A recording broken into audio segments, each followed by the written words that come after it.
Laeral Silverhand's Explorer's Kit, Dice and Miscellany, is now available.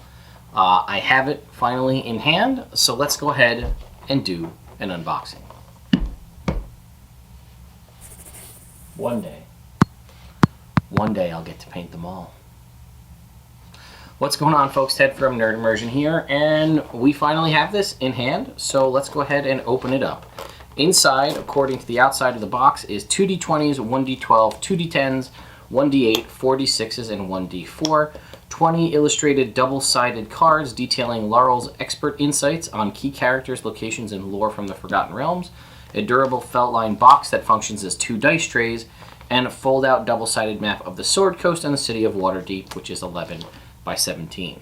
You can see they're kind of this icy blue and silver. I'll go ahead and just kind of peel off the plastic here.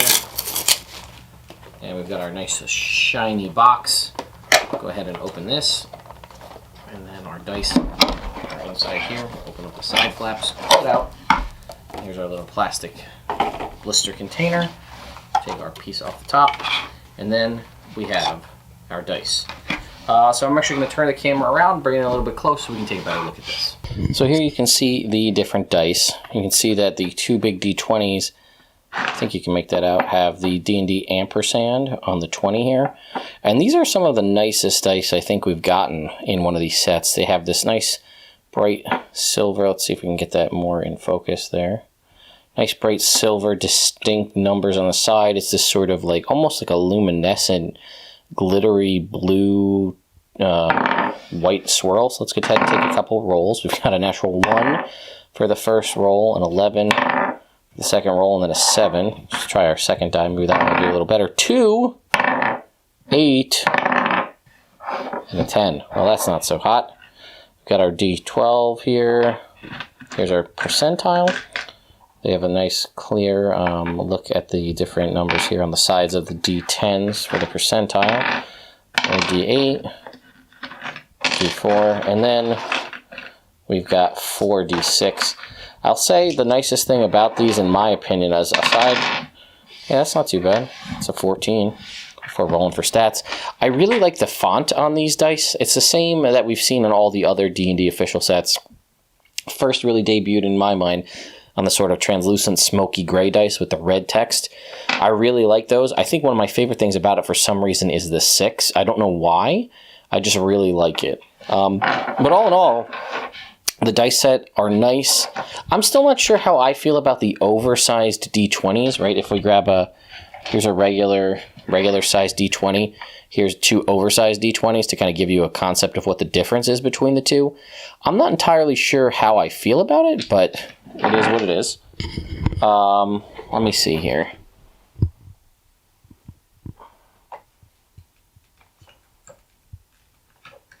See if we can't cut out a little bit of the background noise. So yes, I'm not sure how I feel about the oversized D20s, but that seems to be Wizards' new plan. So let's go ahead and push the dice to the side. Here's the box. You can see right on the side here it says, "The path to Faerun's wonders is endless and fraught with danger, but one you'll never walk alone, Laeral Silverhand." Take the top. So this is the top of the box. Mine does have a little bit of a kind of imperfection there in the corner with the way the paper was folded. But here is the felt lid. You can already hear the difference in the dice rolling in there. So here's the lid. It's pretty shallow, all things considered, but it still holds the dice just fine, and they won't roll out. The other side of the box, here's the deeper part, also felt lined, contains, we can see the back of it, has this nice Faerun here at the top and this blue ampersand, and it says, "World of Adventure, Birthplace of Heroes." So I think that, yeah, so significantly deeper dice rolling box, right? You know, your dice won't pop out of here either, but it's nice that you could essentially put this side by side on the table and have a rolling tray for you and for someone else. So let's go ahead and take a look. Here's our map. We'll open that in a sec. And we have all of these kind of info cards. This one here is a letter from Laeral Silverhand. Today's Faerun, our vast and varied world, is but the latest verse of a song sung through generations. Its chorus resound with the vaults of time, or through the vaults of time, each a variation on people, wishes, mysteries, and myths we'll never know, yet that define everything we are. Those who listen enough might hear the refrains of lost civilizations or forgotten magic, of wars between giants and dragons, of the wizards of Netheril, and the high magic of the elves. There are echoes of verses long sung, but indelible parts of our ongoing song.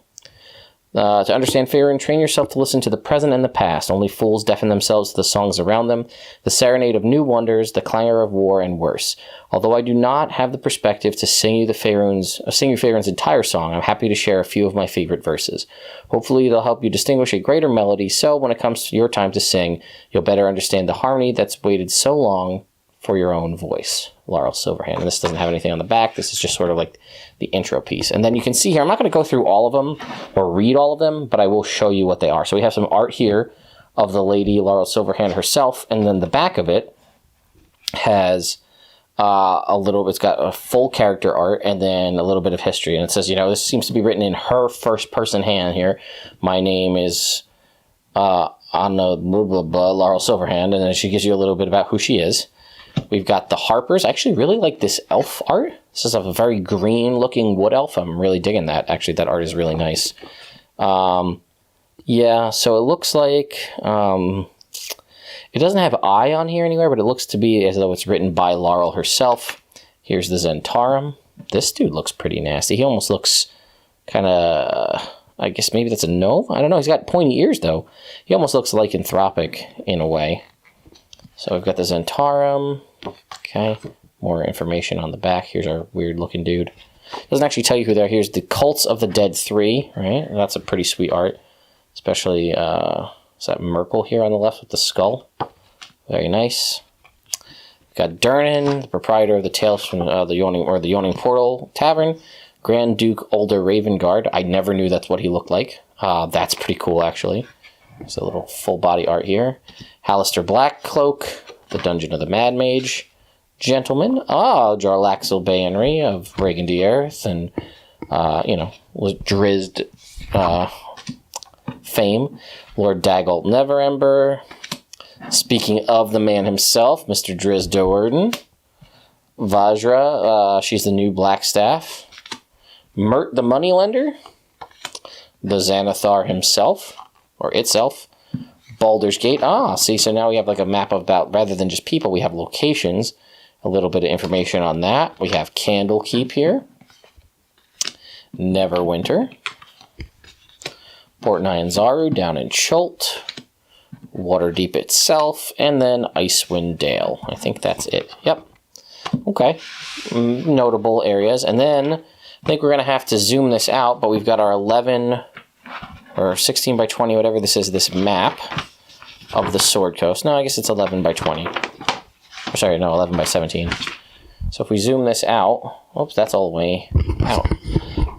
You can see this will get us, I'll just show you from here, right? We've got our Sword Coast. It goes all the way down to Candlekeep, which is right down here. It goes out west past the Sea of Swords to get you the Moonshays.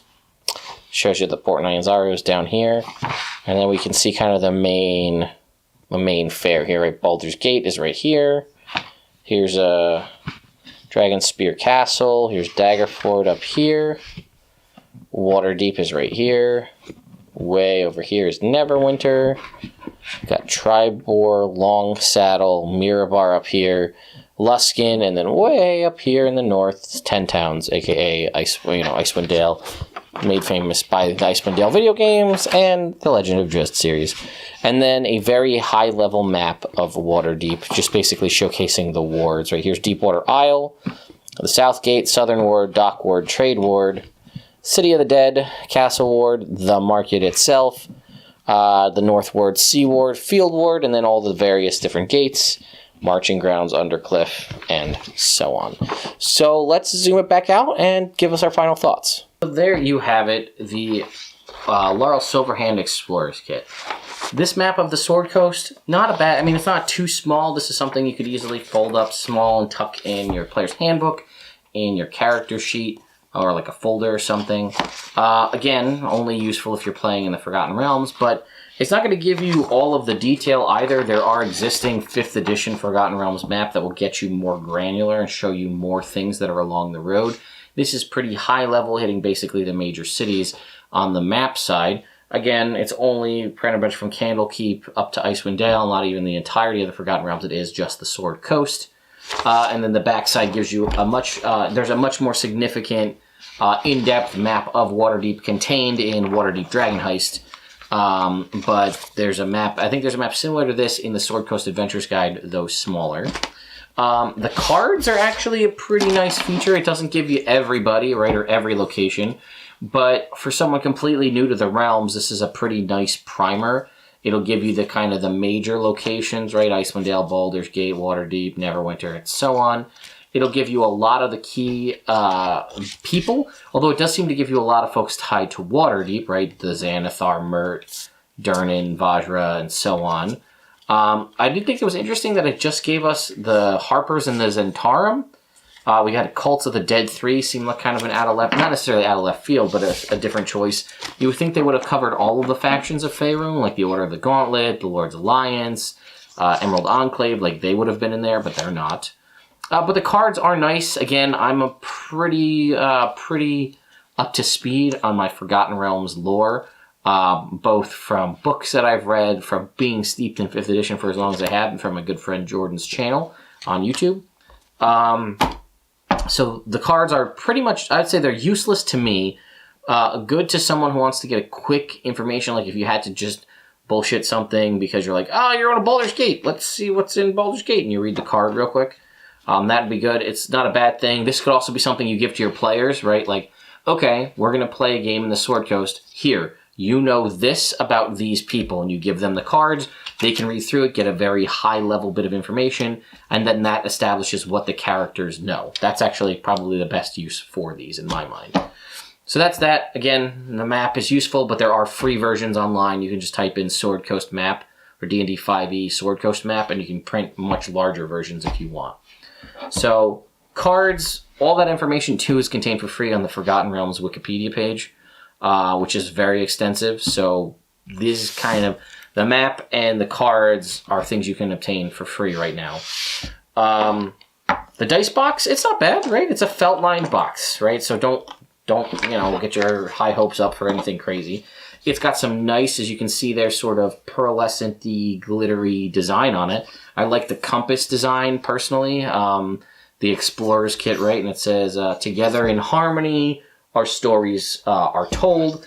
It is very pretty. I will not argue with that. I'm a sucker for rainbows and glitter and things like that myself. So, that works. And then it is a nice, soft, black felt. Again, here's it on the table. Here's it in the box. You can hear it deafens it. It's not going to bang up your table as much. I got a metal die here. Let's roll a metal die on the table.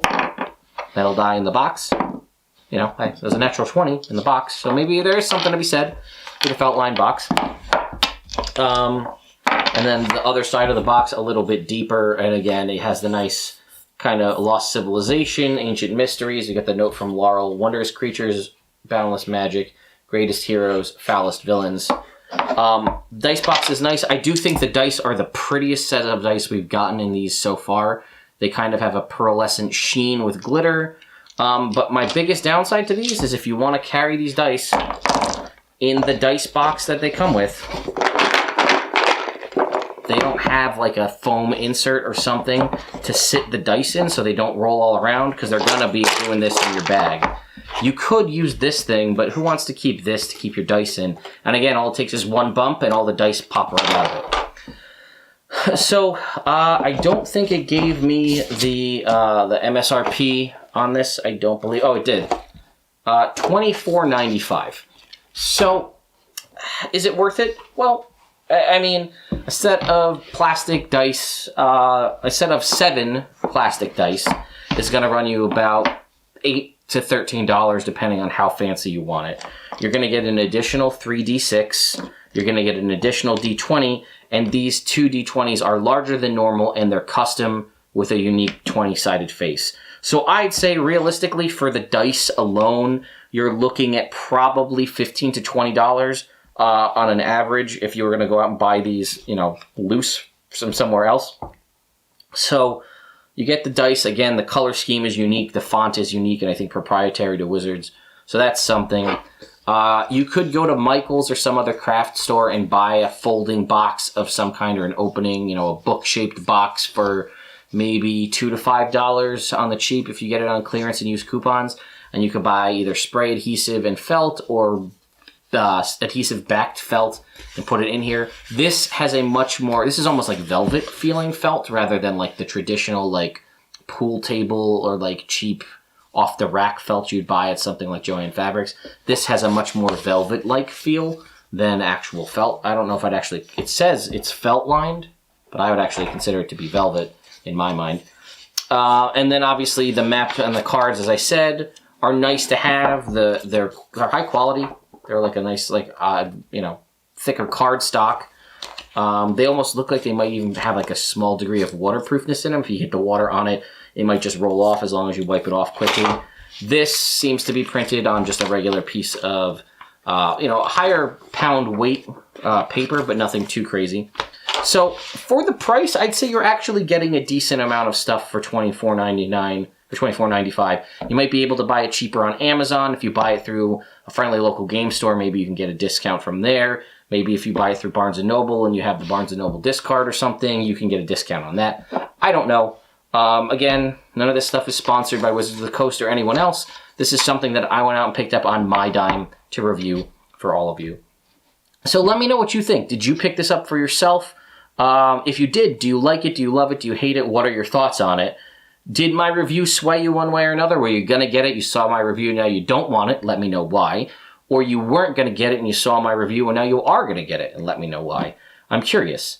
So this is pretty much going to be it. I think Monday, this coming Monday, which I will tell you what date that is in just a second here.